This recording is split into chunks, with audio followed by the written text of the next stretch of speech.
তো গাইজ দেখো, আমি সকাল সকাল উঠে শক্ত চিনির পরোটা পুরো গম মার দিলাম, পুরো ছিঁড়ছে না একদম, এত শক্ত পরোটা। তারপরে আমার হায়াবুসা নিয়ে বেরিয়ে গেলাম টিউশনে। দেখো পুরো ফাইনালি যাচ্ছি, মন ছিল না সেই জন্য চলে গেলাম। তারপরে দেখো আমাদের গ্রামে শীতলা মায়ের পুজো হবে, তো সেই জন্য চাল একটু তুলতে গেছিলাম গ্রামে এই দাদার সাথে, দেখেছো গাইজ। তারপরে ফাইনালি আমি চাল তুলে নিয়ে স্নান করতে চলে যাব। তারপরে স্নান করে এসে একটু পায়রার পায়খানা দিয়ে পুরো মানে মেখে নিলাম, একটু মুখটা একটু পরিষ্কার হয়ে যাবে। তারপরে চুলটা একটু কেঁকে নিলাম।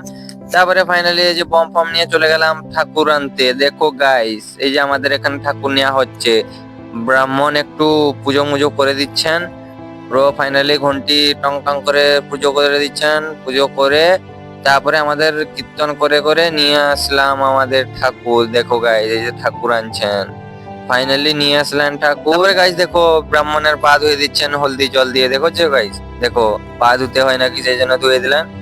তারপরে নিয়ে গেলেন আমাদের ঠাকুর। দেখো এখানে ফাইনালি বসিয়ে দিয়েছেন। আমাদের ক্লাবে পুজো হচ্ছে, দেখেছো গাইস, প্রচুর লোক হয়েছে। তারপরে এখানে আমাদের কীর্তন হচ্ছে, দেখো সবাই কীর্তন করছেন, আমি একটু বাকি ভিডিও পার্ট 2 তে পেয়ে যাবে, সাবস্ক্রাইব করে নাও তাড়াতাড়ি।